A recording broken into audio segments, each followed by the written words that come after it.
Not just from, for me, I think it would be useful to hear in terms of your expertise and also in terms of your experience with life, because you're not just an expert in your field. So, Well, I'll go. All right. Wellness is a relatively new term, and it encompasses mostly what we traditionally think of as health, but also another older word, well-being. And I looked up the official definition of wellness. There's an International Wellness Institute, and the key words are lifestyle, choice, and holistic. And so we're struggling these days with a lot of our main public health problems are lifestyle diseases like obesity, diabetes, atherosclerosis, COPD from smoking, things like that. And much more than in the past, since the conquest of the infectious diseases and the rise of modern surgery, people actually have a choice in their health. They don't any longer have to just be passive acceptors of fate or luck.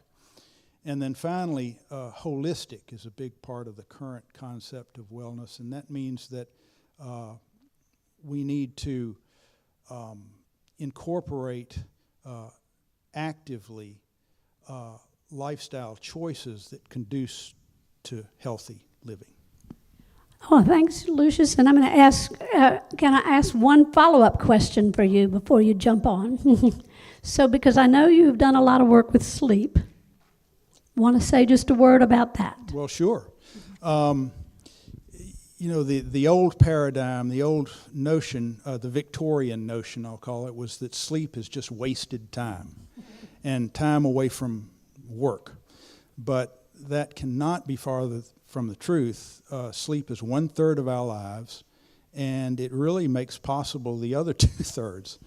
And so normal sleep is, I guess, the most important part of holistic health. Yeah, without which nothing. It's a sine qua non. Wow. Okay. Thanks so much. Karen. And to amplify a little bit of what Lucius was just saying about sort of the concept of well-being. Previously, we would have thought of it as prevention. It's disease intervention would be sort of the more traditional piece, and then prevention would be what sort of came later and was something that we focused on. And now it's moved into this concept, sort of full-grown of well-being. So for me specifically, I am a clinical psychologist, and for me specifically, my area of work is in hospice and palliative care. And so for us, a lot of what we do is around caregiving support and helping caregivers before, during, and after losing a loved one. And for us, the concept of wellness it is hand in hand with a balance in terms of those caregiving responsibilities and what it takes to actually commit to that, and at the same time trying to find that balance in maintaining one's own identity and one's own community, sense of things that are outside of that experience. And we deal a lot with things like concepts like guilt, because people feel guilty if they are not wholeheartedly committed to this mission of caregiving quite often. And yet, that can be itself a deadly thing. It can be very damaging to someone to be, I'm going to say, overly committed to that mission. So finding that balance where you maintain your own community, your own support system, and especially in this culture where we're not particularly good at helping with that. So. Ooh, thank you. I love the idea of balance and getting rid of guilt. I'm good for that. I'm down with that. Well, thanks, Karen. I'm going to key off a little bit off of what Lucius said. So I came out of the industrial disease complex, okay? And I liked it. I mean, I liked the work that I did. I loved being an intensive care unit doctor. There was a lot of satisfaction. It was fast. You had a problem, you solved it, you moved on. But I remember a moment talking to a nurse or respiratory therapist in an ICU, and the nurse was frustrated. She said, you know, if these people just would not smoke so much, drink so much, you know, a lot of what we deal with and a lot of what you talked about, that negative interactions that then you get involved with the families around these conditions that arise as disease manifests as a result of a long-term behaviors that could have been ameliorated. I said, yeah, you know, if everybody wore a seatbelt, if everybody stopped smoking, if everyone drank in moderation, didn't eat at McDonald's, for the most part, we'd be out of business here. And it was really obvious from the patients that we took care of day in and day out in the intensive care unit that so much of what was manifest was a result of a chosen behavior that most people had insight into the fact that it was not in their best interest to behave the way they did. Enough of the philosophy.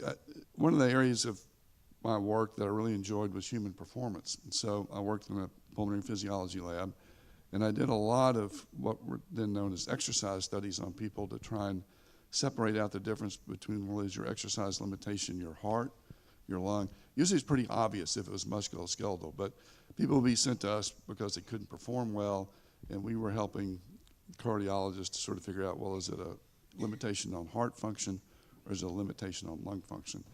And in doing that, I learned a lot about exercise physiology. And I think the thing that I could bring to the table as an expert is, especially for 65 and older, and there's a lot of good published literature out there that you can get to immediately on the CDC website or through Centers for Medicaid Services, which is Medicare, that speaks to the enormous benefit of activity for people over 65. Improved quality of life, less likelihood of fall, and it helps your brain work better. So I do know a lot about that. If anybody has any specific questions about what level of physical activity you should shoot for most of us here that are 65 and older, not all of us, and have some very specific information I can share with you. Oh, that's great. And I didn't even know that about your area of expertise, that was, so yeah, I can't wait to talk to you after. Okay, I guess it's my turn. So when I think about spiritual wellness, I think about a lack of division, a lack of dividedness within ourselves, and just an integration and a connectedness between the different areas of our lives, including our faith. And so we are, by nature, by evolution, by our culture, by our language, dualistic creatures. Yes and no, black and white, up and down. We define things against each other. That's how we make definitions and classify and categorize things. And so we have to, I think, in order for spiritual wellness, I think the goal is really to overcome that, and that is done through practice. And every one of the world's major religions have practices that are designed to bring us into union with God and with each other and with ourselves. And so I would just say that wellness, true wellness, true wholeness comes when we can, with every breath, every action, and just in every beautiful and wonderful and terrible things in our lives, see ourselves as in union with God and with each other. Okay, I'm feeling inspired from everybody on here. And I'm going to take a moment also to talk to the issue of health. And of course, I am retired from the VA, but I'm still actually a practicing psychologist. So I have a small private practice. But I spent a lot of years at the VA in the mental health field. I mean, in the mental health clinic and also in the women's clinic. And over time, one of the things that I saw is that people often have a tendency to think of poor mental health as something that happens to other people. But we all actually go through transitions in our lives, and those kinds of things are times when we really can use the help of either a psychologist or even our primary care doctor or somebody like that. There are times when we need to step back and take a look at our lives, and maybe the ways that we have been dealing with things up to this point no longer work, no longer fit for the way that our lives are. Or maybe the things that we've been telling ourselves about who we are or the stories that we have about ourselves no longer really are true. So then what does actually mental health look like? And I don't know about you all, but I started to spend some time thinking about who do I know that really is mentally healthy all the time. And I had a kind of a short list. And they were mostly people I didn't know well. So, but I think about what kinds of things actually go into that. And so one of the first things has to do with the ability to connect with people. And that's one of the reasons why when we were in lockdown during the pandemic, so many people really struggled. And people who thrived were able to figure out how to connect with others on their front porch or in other ways outside. But we really began to see how important those connections really are. And much as we enjoy having church online, it's not the same because we miss the connection with other people. And so that ability to connect with others, but also to connect with ourselves. So I've just come off of a weekend of a silent retreat out at St. Columba. So naturally, that's very much on my mind. But the ability to slow down, the willingness to slow down and take a look at what is my mind telling me?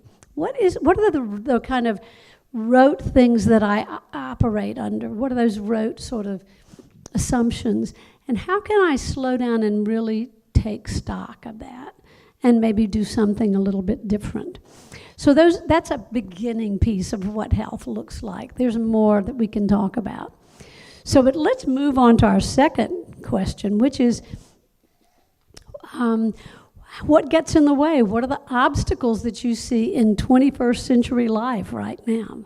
And I'm going to just throw it to the rest, to you all. Who wants to go? Okay. So again, connecting to connection. Mm-hmm. Again, moving back to the concept or the topic of caregiving. So for caregivers, maintaining that connection outside of one's own small world, where it's you and this other person who's the recipient of that care, is vital. And one of the barriers there are many barriers to that, but some of the barriers are definitely cultural for us. In this country, in some other countries as well, but certainly in this country, we value this independence and this, throwing our children out of the nest. And, if they're successful, they move across the country and they do something important and so forth and so on. And part of what that's resulted in is an isolation, a lack of communal support. We don't have necessarily families who are close by to pick up that mantle or to support the person who is picking up that mantle of caregiving. So some of these cultural barriers are very obvious. I am encouraged that there are a few indications that we've begun to move in a different direction with that. A lot of people see it as a sign of a poor economy that children are returning home, adult children are returning home. after having been out of the nest. However, for those of us in caregiving support, that's actually can be a very positive thing, depending on how how that narrative goes. If it's not considered a failure in some way, it can actually be the beginnings of something that's positive in that family. Also, one of the most important trends in architectural work is actually intergenerational housing, building homes that are actually designed not for just accidentally incorporating another member of the family, but actually designed for having multiple generations in a home. It's really a throwback in some ways, but we're sort of doing it in a better, more intentional way, and that's exciting to me to see that. So I think some of the problems that we see with caregiving are things that we have in some ways created or perpetuated ourselves in this culture. Now, I will say there are some members, there are some groups in our country, and some of them are actually people who are disadvantaged in other ways, who actually do better in terms of caregiving because they actually still have those communities that are built in. Some of our rural brothers and sisters, people who live in those communities. Our urban friends and family don't often do as well as those in our rural communities. And actually, some of our, the communities, the church communities, for example, some of our more fundamentalist communities, our Jewish communities, are actually set up in ways to support caregiving much more robustly than we're able to do, in our little part of that world. So. Great. That's encouraging to hear about. Maybe we all need to move to the country. No, but I'm serious. That's very helpful, Karen. Okay. Who else? Well, I'm sure Sonny will agree with me that for doctors, the biggest problem with delivering health care or wellness is getting people to take good advice. And we're all guilty, I more than most people. My preferred diet would be hamburgers, French fries, ice cream, and bacon. And so I confess that. But at any rate, nobody likes to be told how to live their life, especially by an expert. We all want to remain in control, and that can really get in our way. We can sometimes be so invested in our belief system, if you want to call it that, that we just can't take good advice. And that's probably the biggest barrier, I think. Many thanks. I think from a different way to look at this, if you look at barriers to health, especially at the community level, part of it's informational and knowledge. Do people have the correct information, and have they assimilated the correct knowledge? And some of that is through familial relationships or community relationships. So if you're in a trusted community, whether it's your family, your church, your school, or organization, and they are putting forth reliable, valid information, it's easier to accept it. The other big challenge is access. If you think about it, you've probably experienced it, just access to health care is a real problem right now. And access to primary health care is moving toward health and away from disease. I already said it, I was part of the disease industrial complex. And there's not appropriate value placed on keeping people healthy. I mean, I made a great living taking care of sick people. I guarantee you I never got paid much for trying to keep somebody healthy. I was disincentivized, really, from encouraging health. So there needs to be a paradigm shift toward a much greater value placed on maintaining the health of people than treating the end result of their bad behavior. And part of that is just more and more access.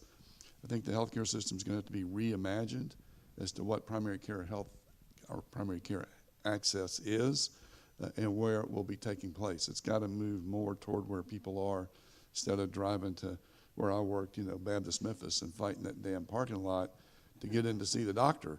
I mean, that's how we tell our worst patients from our least worst patients. The ones that can make it to the office actually had a fair amount of physical reserve because they made it from the parking lot to the office, and those that couldn't, they were the really bad ones. Yeah, so a lot better. So again, I think knowledge, access are very important, and then having people recenter around the importance of what it is for the community to stay healthy. If you want to know what Medicare thinks it's important to do to stay healthy, and you get one of these every year, between pages 20 and 50, it tells you. So Medicare will pay for a number of things. Medicare pays for your flu shot. Medicare pays for your bone screening test. Medicare pays for your workup to see whether or not you have colon cancer. So when Medicare puts money into things, they're not doing it because they're totally altruistic. They're doing it because they know those investments pay back, one, in terms of the health of that individual, but two, across the population of people insured by Medicare, it lowers their cost. The return on investment for a dollar spent in prevention versus the return on investment of a dollar spent in, are we going to take you off the ventilator or not? There's just no way to even make that calculation. Maybe the pharmaceutical industry could take your advice. They're campaigning against it. But under increasing scrutiny.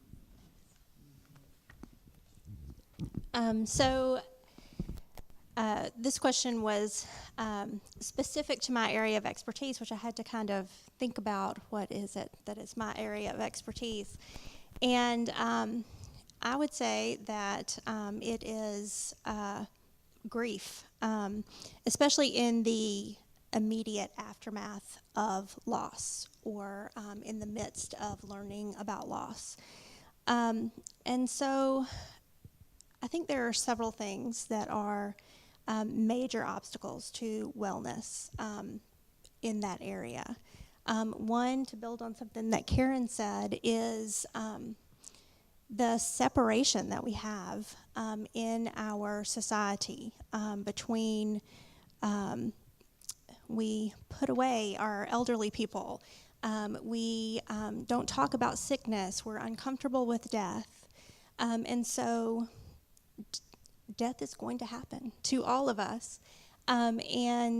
So having avoided it all of through your childhood and into your adult life, well-intentioned though that may be, it leaves us completely unprepared for dealing with our own loss and grief, and it also leaves us unprepared for helping others through times of grief and sadness. It's really uncomfortable to be with a grieving person, to be with somebody who is sad, and so we don't learn that skill as a society. And so, well-intentioned phrases that I encounter all the time. It's the people who are the strongest, who God gives the most. We've just got to remember that God doesn't give us more than we can handle. Things like this that are things people say when they're uncomfortable. And they're intended to help a grieving person, but what they actually do is they minimize loss, and they ask people to shut down the behaviors that they are exhibiting that are making you uncomfortable. So I would just say that this lack of skill in sitting with people who are grieving, in lack of experience with death and illness, is the major obstacle that I see. That's very helpful. And so, Amanda, what would you recommend to folks when they're going to visit somebody who has just gone through a profound loss? What is helpful? Well, the most important thing is to go, is to show up. People say when they are grieving the loss of a loved one, it is usually one of the most isolating times of their lives because people are so uncomfortable. So whatever you do, go. The Jewish tradition actually has beautiful practices surrounding death and loss, and one of them is to imitate Job's friends, who traditionally we give a bad rap to, but who did show up, and so they go and in the Orthodox traditions, they go and they sit in low chairs and just sit for 7 days. Just sit, just be. And so that is the kind of advice that I would give, like, just be uncomfortable, but be there, and try not to help, try to be a witness, try to let the person experience the emotions that they are experiencing, and just support them through that. So you're talking really about allowing the other person to feel like they feel, not trying to have to cheer them up. Yes.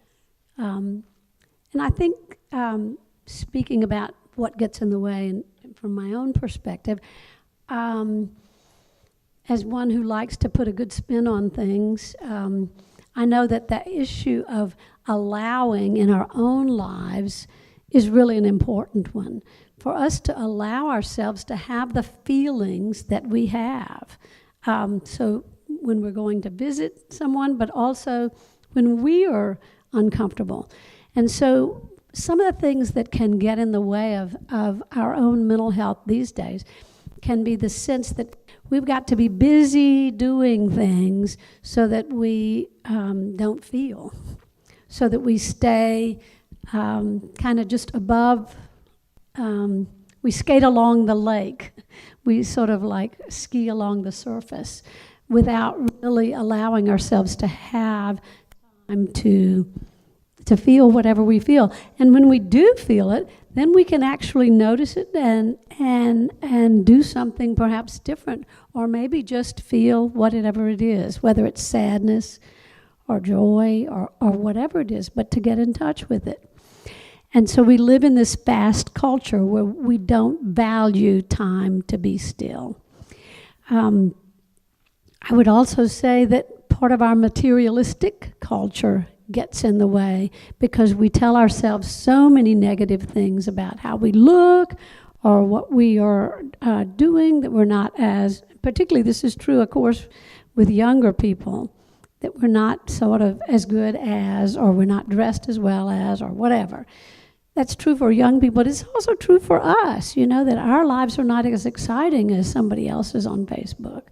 Mine is certainly not. So we can compare ourselves to others, and then in so doing, we lose our connection with ourselves, and we don't take the time back to. Lucius was talking about, and also you, Sonny, were talking about being physically active, and so my other role is being a yoga teacher, and part of why I love that is because the people who come to my classes are not generally 20-year-old skinny people. They're just everybody, and a lot of times they are folks who have lots of different kinds of bodies and not necessarily young, and we all are in there playing together. And so that's a piece of what makes it joyful. So anyway, that's what I think sort of what gets in the way can be our thinking that that's not an important thing, it's not productive. But on to spirituality, and thinking about how spirituality really is a part of what you see as wellness in your field or in your life. Let me just throw that back to you all. I'll go first. Obviously I'm a chaplain with the palliative care team, and so spirituality plays a big part in my everyday work. And Point it towards you. okay, there you go. And so there's different ways about thinking of spirituality as a chaplain. And one way that I find really useful in trying to figure out ways to help people cope with what's going on is to look at spirituality as connectedness. Connectedness to our bodies, to our illness, to our families or close or chosen or biological families, and to our communities, and then to something beyond ourselves, to God or another form of spirituality that is beyond our understanding. And so to kind of look at all of those areas and see where those connections are broken, and to help people heal those connections. And so spirituality in my work helps people make meaning, helps people cope. It helps people have hope. And it inspires people to gather around and to love those who are grieving. Well, I think almost every doctor has seen in his practice or her practice that people who practice a religion or at least have some sort of a coherent philosophy of life do much better with coping with disease or illness or disability. And, you know, it's brought to mind what you said, that the very word religion means a connection to God. And as you said, it needs to be a connection to something bigger than you. It doesn't have to be a particular religion, but it always helps, and it always also very much helps with the acceptance of death.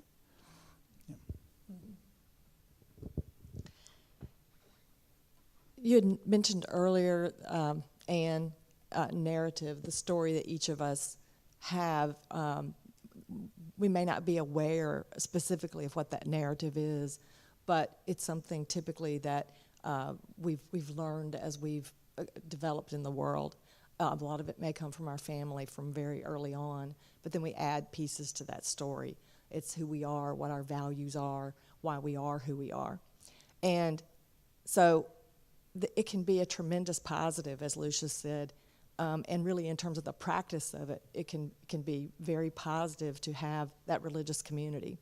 As far as that narrative is concerned, sometimes it can be a damaging thing. It can be something that what we have to do when we're beginning to work with caregivers individually is to help them unravel that, to identify what that narrative is, how did it develop, what's healthy about it, what may not be very healthy about it, what's leading us to do things in this caregiving role, for example, that may not actually be serving us or necessarily even the person we're caring for optimally.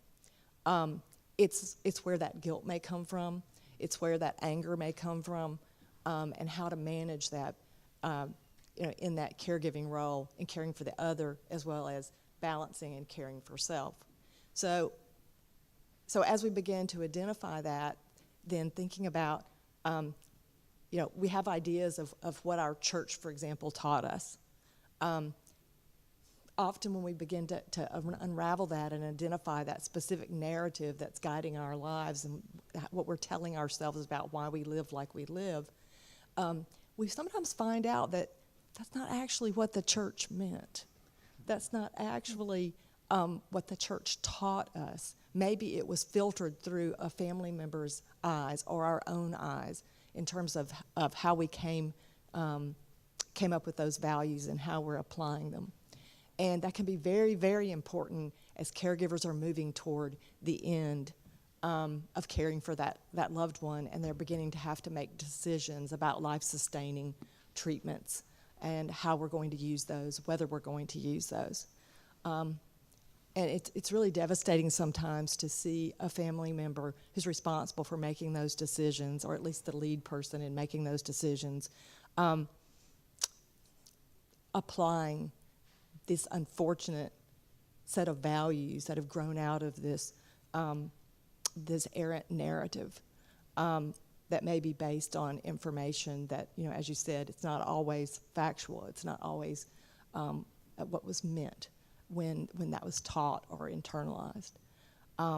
So our religion can be an amazingly supportive structure for us, and it can also be something that, at least our perception of it and how we've interpreted it, can be very damaging and limiting. And sometimes we have to pull those strands apart. Thank you, Karen. And I can imagine that actually finding a way to do that is a really tricky process. And sometimes it's in a very short period of time, as I'm Yes. sure you know. Yeah. Yes. I want to turn it around and go right back to you, Ann. You think about yoga as a physical activity that is part of a religious belief. Tai Chi is probably more philosophical than religion, but the interaction between physical activity and religion goes way back. Let's go forward to the 21st century. How does all that work? Well, clearly there's an immediate benefit for, I'm going to kind of focus on 65 and older, to increasing your amount of physical activity through the week. Reduces your likelihood of dying for cardiovascular disease. A lot of things that are pretty straightforward to measure. But more and more, because we've got a lot more sophisticated ways of looking at the neuroscience of things, you can see in people who are engaging in that areas of the brain that are activated by that are the areas associated with well-being and pleasure. So, in fact, your own activity enhances your ability, in fact, to be calm, to be spiritual, and to be reflective. And I saw something getting ready for this. They look at people with, get clinical here, major depressive disorder, and they have them engage in physical activity that's recommended for adults over 65, the 150 minutes a week of aerobic exercise and that sort of thing. What they see in that group of people with major depressive disorder is that their risk decline is significantly greater than people who don't have it, meaning, again, that interaction between body, mind, and the sense of well-being is real. I mean, that's why these things, you can't separate one from the other. The other thing is most of these things, like yoga and Tai Chi, are group activities. So people in groups feel better because I think we evolved as a group animal. We're not, a male tiger out there, killing an antelope every other day and hooking up with a female once a year. Mm-hmm. We're a group-based being. And without the group, we can't be healthy.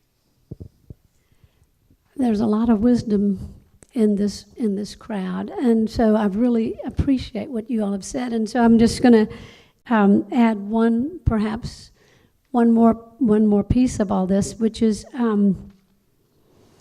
that when I see people who come in with a strong sense of a connection to either the God as they have come to understand through a church, or through the God of their understanding as they have come to connect with in AA, what I find is that there's an ability to deal with life's bumps and struggles in a much healthier sort of way. I think it's not at all, in one way it's perhaps astonishing, but it makes a lot of sense to think about why the foundations of AA have to do with recognizing our own powerlessness and the ability of a higher power to come to our aid. And so what I have found is that when people, whether they use the 12 steps, whether they call it that, or whether they are using it, using their connection through a church, finding their connection through a church, that ability to connect and to realize our own smallness in in the scheme of things. You know, y'all remember when those pictures came out of the in 2022? What's that? Earthrise, Yeah. blue marble. The what? Earthrise, the blue marble. Well, no, I was thinking not so much of no, I was thinking about the fabulous pictures that came out of the universe from the Hubble. Yes, thank you, from the Hubble telescope. If there's anything that will really allow us to feel our smallness in the place of the universe, it's taking a look at those pictures. And so getting a sense of perspective, not thinking, oh, woe is me, I'm such a small person, but really realizing that we are creatures that God made, and yet we are only part of the creation. So realizing our place in creation seems to be helpful. So I wonder if there are, we have 2 seconds for, we have 2 minutes for questions. Any questions that you all might have?